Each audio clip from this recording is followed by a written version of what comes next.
Hello বন্ধুরা, টুসিস pure veg কিচেনে সবাইকে স্বাগত জানাই। শীত প্রায় আমাদের বিদায় জানাচ্ছে।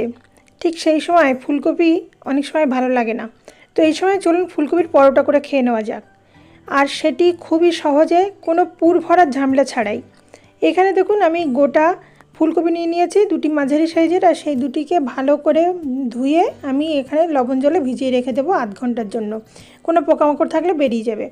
এবার দেখুন আধ ঘন্টা পরে আমি ফুলকপিটাকে ভালো করে ধুয়ে পরিষ্কার করে নিয়েছি, আর এটি আমি গোটা নিয়েছি। আপনারা ছোটো ছোটো টুকরো করেও নিতে পারেন, কিন্তু গোটা কুটতে খুব সুবিধা হবে সেই জন্য। আর আমি একটি সরু এরকম গ্রেটার নিয়েছি, আর এখানে কিন্তু কোনো জল থাকলে হবে না, কারণ আমি জল ছাড়াই কিন্তু ফুলকপির পরোটা বানাবো আর মাখাতে সুবিধা হবে সেই জন্য। এখানে আমি এই গ্রেট করে নিচ্ছি, একদম ওপরের যে ফুলগুলো হয় সেইগুলোই, কিন্তু ভিতরের দিকে আমার কোনো প্রয়োজন নেই, সেই জন্য গোটাটাই আমার সুবিধা হবে।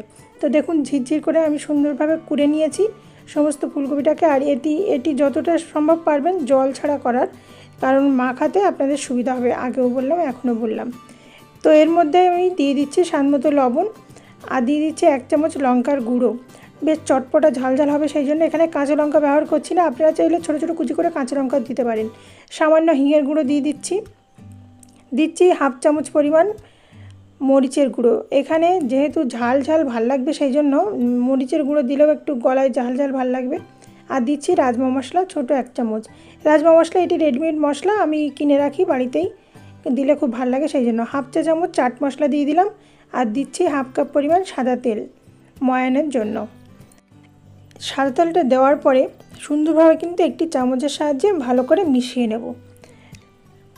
চামচের সাহায্যে মিশিয়ে নেওয়ার পরেই কিন্তু ময়দাটাকে অ্যাড করব। আপনারা চাইলে পুরো এটি ময়দা দিয়েও করতে পারেন বা পুরো আটা দিয়েও কিন্তু করতে পারেন, খেতে বেশি ভালো লাগবে ময়দা দিয়ে, কিন্তু আমি দুটি মিশিয়েই করছি।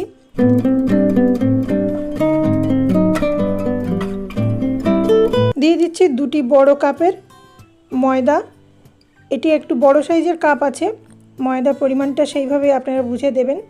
আর দিয়ে দেবো 1 কাপ পরিমাণ আটা, এখানে দুটি মিশিয়ে করব, আগেই বললাম। তো এটি দেওয়ার পরে ভালো করে মিশিয়ে নেব। শীতে একঘেয়েমি ফুলকপি খেতে খেতে অনেক সময় ভালো লাগে না, বিভিন্ন রকমভাবে খেলে একটু মুখের স্বাদ বদল হয়। তো পরোটা খাওয়ার ইচ্ছে হলো অনেক সময় পুর করে, আবার পুরটা ভরা নিয়ে অনেক ঝামেলা হয়ে থাকে, কিন্তু এইভাবে করলে যেমন ফুলকপির স্বাদও ভালো লাগবে, তেমনি কিন্তু পরোটাটাও খুব তাড়াতাড়ি তৈরি করা হয়ে যাবে। সেজন্য এইভাবে একবার হলেও আপনারা ট্রাই করবেন, দেখবেন খুবই ভালো হবে।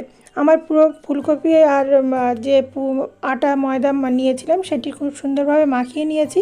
আর দেখুন আপনারা চাইলে সামান্য একটু ময়দা বা আটা যদি পরে একটু লাগে তাহলে দিতে পারেন, যেমন আমি সামান্য একটু নিলাম, হাতে খুব একটা লাগছে না, তবুও সামান্য একটু দিলে ভালো হয় বলে নিলাম।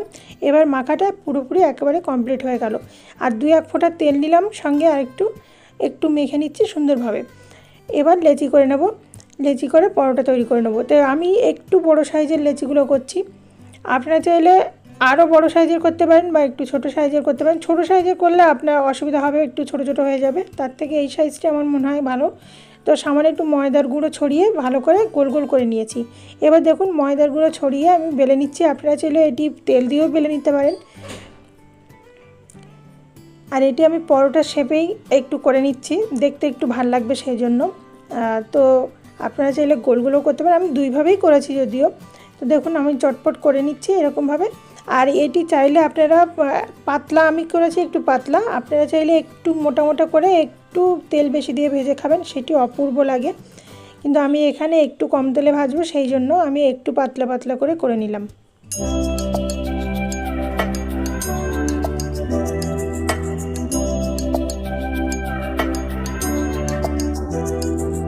কড়াই সুন্দরভাবে গরম করে নিয়েছি, কড়াইয়ের মধ্যে দিয়ে দিচ্ছি সামান্য একটু তেল। এবার আমি ঠিক পরোটা ভাজার সময় ঠিক এরকম করি, যখন পরোটাটা দিই তখন এক পিঠে একটু সামান্য লাগিয়ে অন্য পিঠটা উল্টে দিই, তাহলে দু পিঠে মোটামুটি অনেকটা তেল লেগে যায়, সেই জন্য অল্প তেলেই কিন্তু পরোটা ভাজা হয়ে যায়।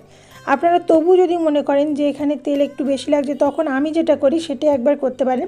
তাহলে খুব অল্প তেলেই কিন্তু দুটো সুন্দরভাবে ভাজা হয়ে যায়। দেখুন আরেকটা দিয়ে দিলাম, দিয়ে কিন্তু এবার উল্টে পাল্টে কিন্তু ভেজে নেব।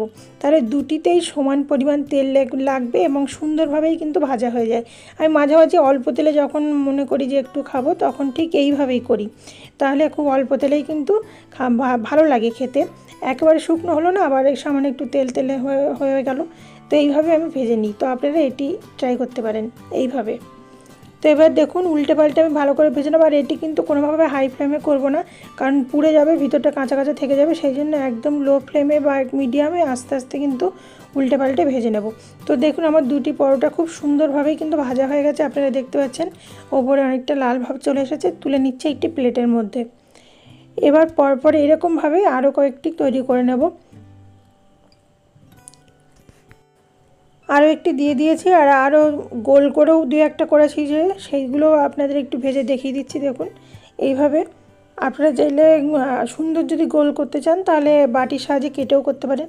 তো দেখুন আমার পরোটা কিন্তু একদমই রেডি হয়ে গেছে। আর কত সুন্দর সুন্দর হয়েছে, দেখতে খুবই সুন্দর লাগছে, আর খেতেও কিন্তু এইভাবে অসাধারণ লাগে। তো দেখুন আমি একটি আপনাদের ছিঁড়ে দেখাচ্ছি যে ভিতরটা কেমন হয়েছে। এই দেখুন ভিতরে ছোট ছোট কিন্তু এরকম যে গ্রেট করে নিয়েছিলাম ছোট ছোট টুকরো ফুলকপি, সেগুলো কিন্তু দু একটা করে দেখা যাচ্ছে, বেশ সুন্দর লাগছে। আর এইভাবে পাতলা পাতলা করে ভেজে অল্প তেলে কিন্তু আমি এটিকে পরিবেশন করছি। আপনারা চাইলে প্রথমেই বললাম যে একটু মোটা করে ডোবা তেলেও করে নিতে পারবেন, সেটিও অসাধারণ লাগে।